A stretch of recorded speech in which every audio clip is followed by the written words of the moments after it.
Okay, so right off the bat, I just want to get out of the way and say that this is going to be a much more off-the-cuff, ranty video, maybe a little bit more podcasty than what I plan on making normally. But I just have to comment on the Dr. Disrespect NFT game concept and just how dumb it is. Now, to be fair, I was actually inspired to make this by Charlie, aka Moist Critical, and a number of other people who made similar videos talking about how this NFT game concept will utterly fall apart once they run into the issue of cheaters, because they'll just cheat as soon as they have a monetary incentive to try and beat other players to take their items and then sell it on the blockchain for a profit. However, I feel like that might lead to the mistaken impression that if they were to somehow solve the cheating problem, that then all of a sudden the game would be perfectly fine. And I just want to say there are so many other problems inherent to how NFT games work that I just have to talk about them.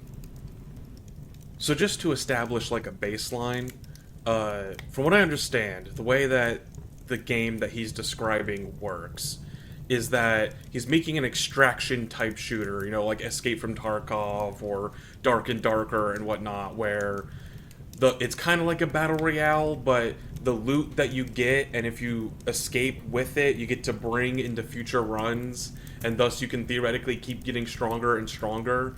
But if you die, you lose it all, and like people can loot your body, and then they can take your loot and bring it into future runs, and so on and so forth. And so I believe the idea behind the game is that this loot, like the guns and armor, maybe even skins that you find in the level, will be the NFTs that you then extract with and then bring into future games, or instead of doing that, I guess, sell it on the blockchain for a profit.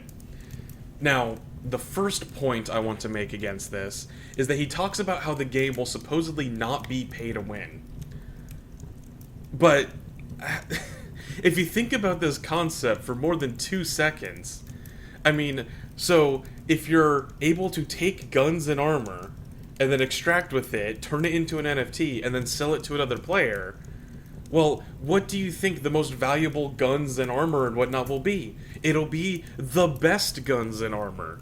So naturally, people with deep wallets who want to have an advantage over other players will buy those items from them, because why else would they be buying them other than to use them in the game, and then they'll have a distinct advantage over other players who did not buy the best, most rare items in the game.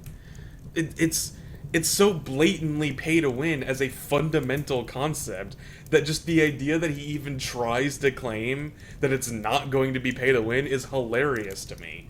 And I mean, to be clear, the definition of pay to win is not that you just swipe your credit card and you instantly win. Some people try to defend stuff like this by trying to make that kind of weird false dichotomy.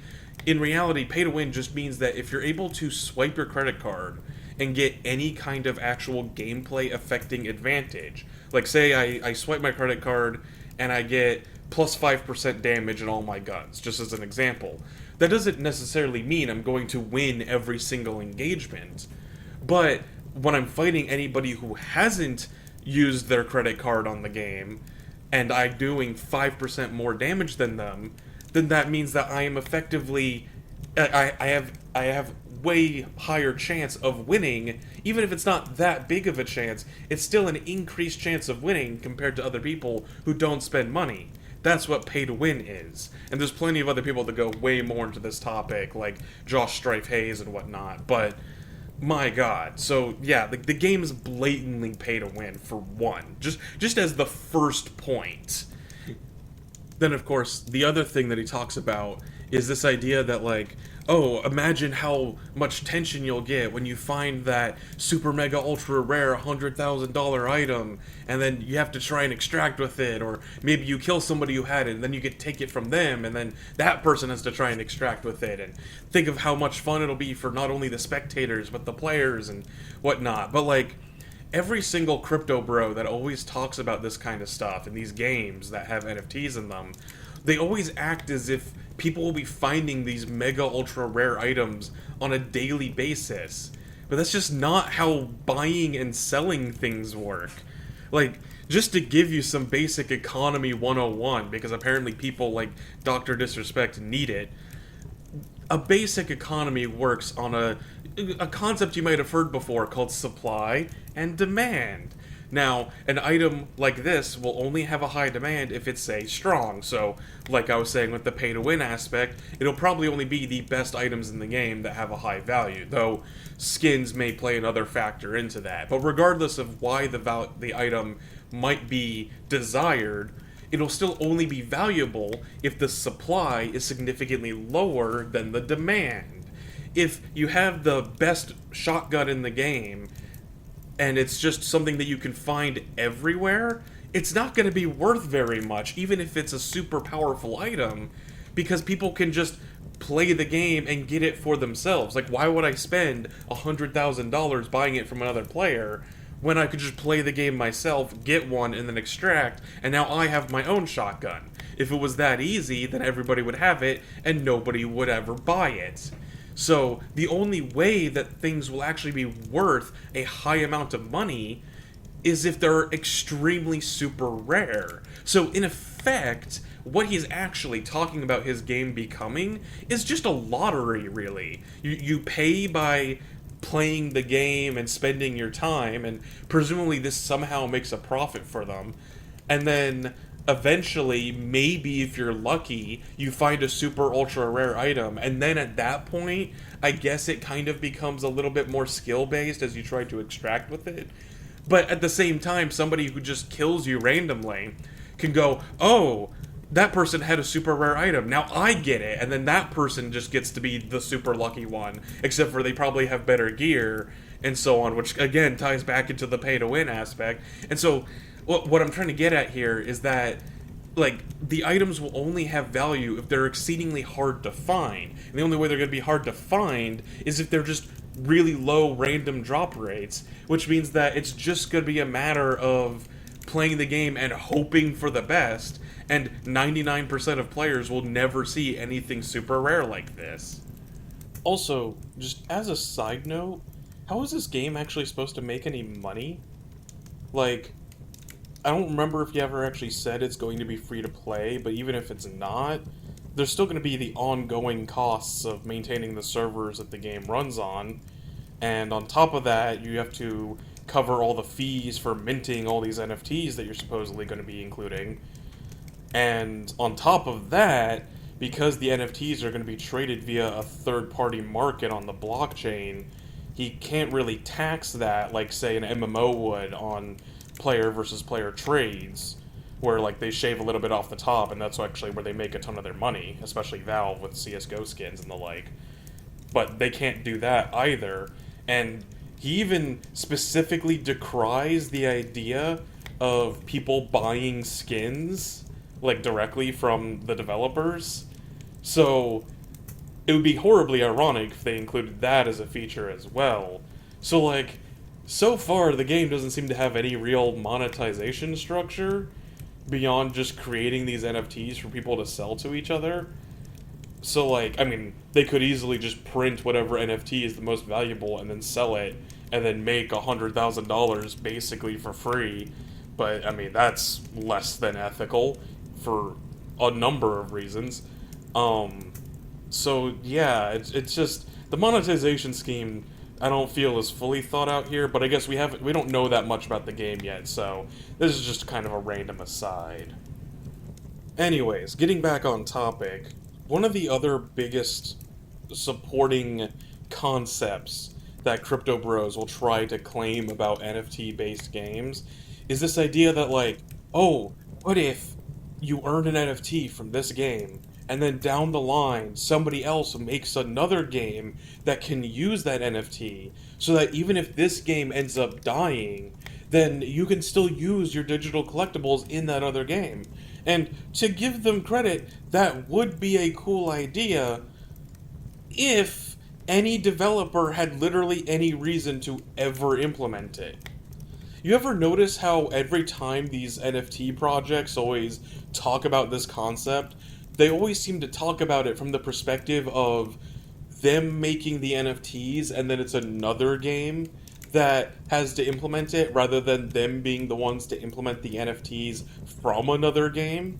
Now, sure, to be fair, a lot of that is because every single one of these NFT projects always fails before they even have a chance to get off the ground.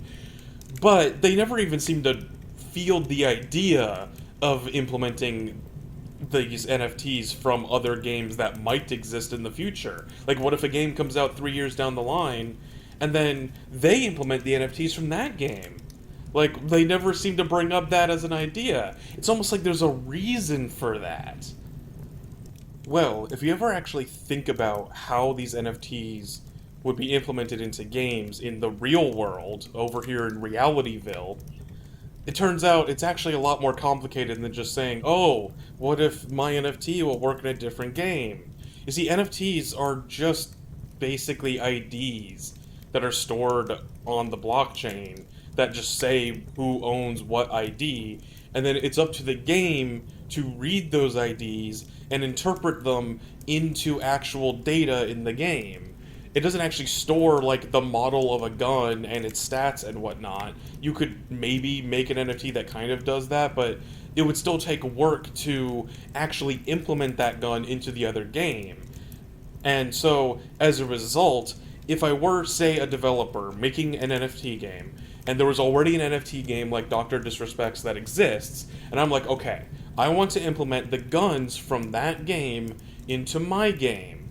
Well, now that means I have to spend a ton of man hours and dev time just implementing all of the NFTs into functional guns in my game, only for the NFTs to be, like, the thing is that I won't be profiting off of those NFTs.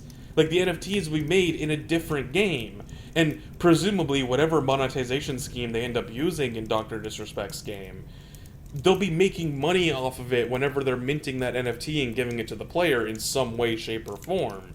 So they're the ones making money off of it, and then when I implemented it into my game, I'm spending money just to implement it into my game, and then I'm not going to be able to make money once they're in the game because they're being made in a different game. And then you might think, well, okay, maybe I can then mint my own NFTs to mix in with their NFTs, and then it'll be like our own little ecosystem that we work on together. But again, like I said, now they have to implement my NFTs into their game.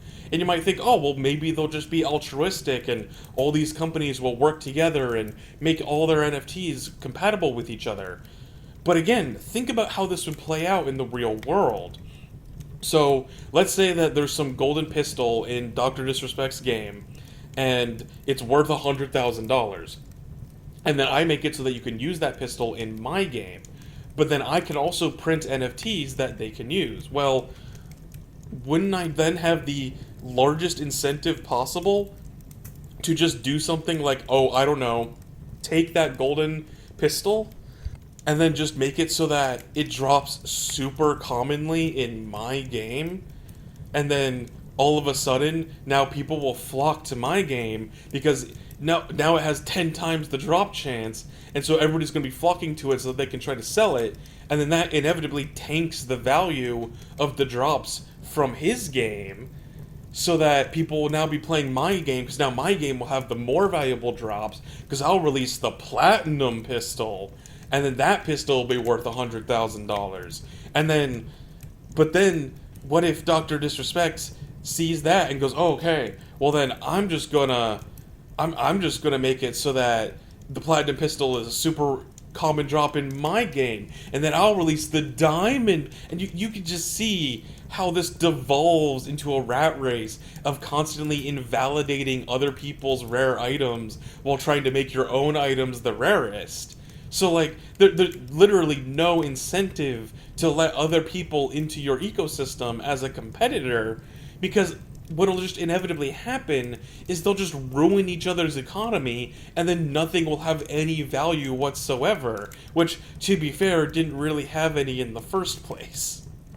And, like, even if we don't do this sort of weird cross-mixing of NFTs and I just make my game compatible with their NFTs, well, then that just makes my game completely subservient to their game. Like, my game's entire economy and player base would be wholly dependent on how that other game is performing and how well it's doing. Which means that if that game goes down, sure, there might be a reason to keep playing my game because at least the NFTs have a value, but at the same time, there's no more way to like get those NFTs, which might make them more valuable. But then if I make my own NFTs still, even if I can't use them back in that original game, people are probably just going to flock to those NFTs because those are the ones I can actually get that actually can have value in my game. Because once again, even if that one golden pistol is worth a ton of money because of the original game that it came from, well, once that game gets shut down and I make my own game, you can bring your golden pistol into my game, but oh, whoops, maybe its stats are super low and now you have to grind out for that platinum pistol in my game. So, like, there's still no guarantee that your valuable items will remain valuable in any way just because there's another game that is compatible with them. Okay, so let me just go down the list here. Charlie and Co. talked about how cheating will ruin the game. I talked about how it's pay to win, how it's effectively a lottery, why this whole idea that other companies implementing the NFTs from another game is fundamentally pointless. Oh yeah, so let's talk about the actual technical aspects of it. And what I mean by this is, like, what actual advantages does having items on the blockchain bring? And more importantly, what disadvantages does it bring? Let's actually think about this for a minute. You see, one of the main downsides of the blockchain, due to the fact that it's decentralized and everything, is that transfer rates are actually kind of slow, because it has to essentially upload everything to every computer and verify it through either proof of work or proof of stake, and it gets very technical and whatnot, but the practical upshot is that while a transaction from, like, say 2 players in World of Warcraft might take a second or less, because it's just flipping a number from one player ID to another player ID on the server, when you're transferring something over the blockchain, some of the best transfer times can still take like 30 seconds to a minute, and during peak hours, you could be looking at multiple minutes to an hour of transfer time. And when you're talking about a game where you're constantly transferring NFTs around, that can have a pretty significant effect on gameplay. Like, say for example, that we want to make a system where people are, like in DrDisrespect's talking about in his extraction game, you know, you are essentially wagering your items that you bring in, which are each NFTs, and then when you are in the game, you shuffle around what items you have by picking up loot, dropping off loot, you know, either you kill people, take their loot, or you die and lose your loot, and then at the end of the game, you now have to update your wallet with whatever items that you still have, and remove all the items you no longer have. How do you actually handle that? Well, if we only update the wallet at the end of the match, like I kind of alluded right there, well then what happens if the server goes down mid-match? What happens if I disconnect due to poor connection? What happens if I just rage quit and yank my Ethernet port before the end of the match, right as I'm about to die? If my wallet only updates at the end of the match, then I've just prevented myself from losing the items that I'm supposed to have lost. And even if you make it so that the next time I join the game, my wallet will attempt to send away all those items, I could just transfer those items to a different wallet to hold them before I reconnect, and now all of a sudden there's no more items to transfer out, and then at a later time I could just use that wallet to transfer it back, and then I still get to keep my items. So, okay, so we can't transfer the items at the end of the match, so maybe we'll essentially wager the items at the start of the match, where we transfer it out, and then at the end of the match, we'll transfer anything that I still have back into my wallet. That way, if you disconnect mid-match, you lose everything and you don't get it back, so you're highly incentivized to at least play through the whole match. But then this is where the transfer rate problem comes into play. Imagine if when you're matchmaking, you hit the play button, and then you matchmake with everybody. You get a whole group together of 100 players, or however big the game ends up being.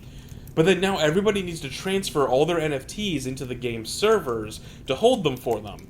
And maybe if you're lucky during non-peak hours, this might only take like a minute, but that's still a minute at the start of every single match. You just have to sit around twiddling your thumbs doing nothing, waiting for these things to transfer. And like I said, that's during non-peak hours. If anything, if we work in the hypothetical world where this game becomes the biggest, Fortnite level shooter ever, then that means that peak hours will be when people are playing this game.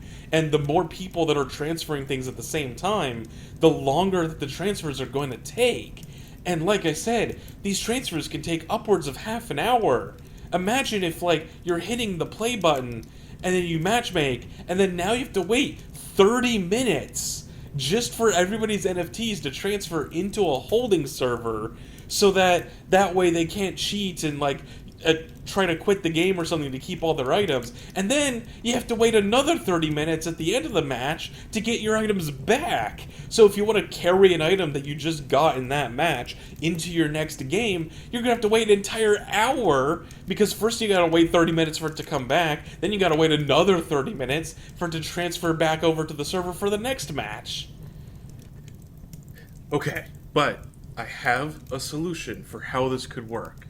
You see, the problem that we're encountering is having to constantly transfer these NFTs back and forth between all the different players' wallets constantly and the game servers. So what if, instead, we just held all the NFTs on the game servers, then we use some kind of account system where the game would simply keep track of who has what NFTs, and then when you're going into a match and somebody kills you and loots your body and takes your items, instead of having to actually transfer the NFTs from your wallet into the game server and then into their wallet, we just transferred the ID of the NFT from one account to another account, and then basically what we do is make it so that you can just withdraw whatever NFTs you currently have outside of a match. That could possibly work, and also that's just how normal server architecture works for every multiplayer game ever.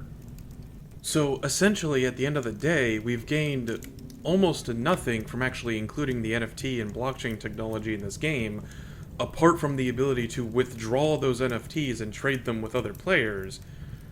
But again, just look at any other MMO or games like CSGO or TF2 or anything like that, and you can see that trading between players by no means requires the blockchain, and if anything just slows things down and makes it less convenient for everybody involved, including the original developers.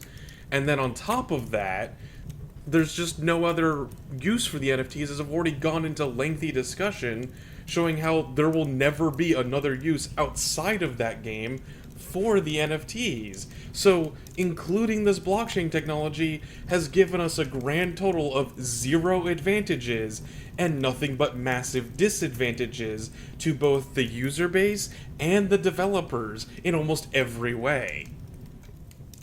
So yeah, including NFTs in this game will only make the networking harder, or either you just use normal server practices, at which point the NFTs play almost 0 factor in the actual way the game functions. They'll reduce the ability of them to even monetize the game, seeing as it'll increase the costs of having to mint all these NFTs. They'll encourage cheating like nothing we've ever seen before, except for in other NFT games. It'll effectively just be a lottery. There's 0 reason for any other company to actually implement these NFTs. So, despite what they'll try to claim, these NFTs will have 0 value once the game shuts down, or if it loses popularity. I could go on for hours about just how dumb of an idea it is to include NFTs in a game, in any way, shape, or form. But at some point, I need to put this video to a close. So, I hope that this taste of just what kind of terrible ideas pop into mind off the top of my head when you just think about this concept for more than 2 seconds and know anything at all about how blockchain technology actually works and how terrible it is, especially in the gaming sphere, then yeah. Anyways, thanks for listening to my rambling. I hope that you enjoyed this, and I hope that anybody who thought that this thing was a good idea in the first place has hopefully come to realize at least a taste of just how bad of an idea this actually is. If you want to see me rant more like this, I guess subscribe or whatever. See you guys later.